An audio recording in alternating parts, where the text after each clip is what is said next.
মোস্তাফাগার জরিমানা 2025 এই মর্মেই কথা বলবো এবার এই ভিডিওতে। বরাবরের মতো মোস্তাফা জামান বোরহান, ইতালি ফিরেন্স শহর থেকে টিএমএ ম্যাসারের সৌজন্যে। আমরা যারা ইতালিতে চাকরিজীবী রয়েছি আমরা প্রতি মাসে মোস্তাফাগা পেয়ে থাকি। এই মোস্তাফাগায় অনেকে আমরা আমাদের ওয়াইফকে কারিকা করেছি, আবার কেউ কেউ মা বাবা ভাই বোনকেও কারিকা করেছেন। ওয়াইফ বাবদ পিউম্যানও আপনার 58 ইউরো পেয়ে থাকেন প্রতি মোস্তাফাগায় প্রতি মাসে।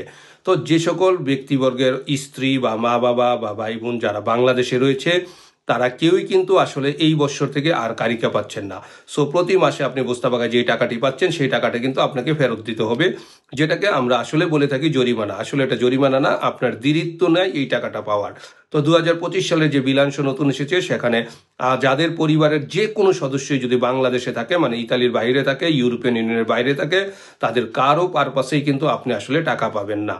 আর ইতালিতে যদি আপনার পরিবার থাকে সেই ক্ষেত্রে শুধু স্ত্রীর বাবদ যে টাকা আছে সেটা পাবেন। মা বাবা শ্বশুর শাশুড়ি বা ভাই বোন বাবদ যাদের টাকা আপনারা পেতেন সেই টাকাগুলো কিন্তু পাবেন না।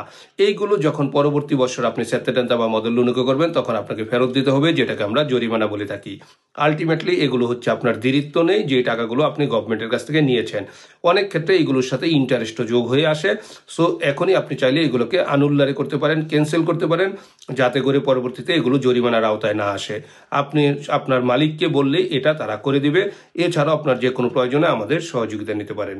আজকের মতো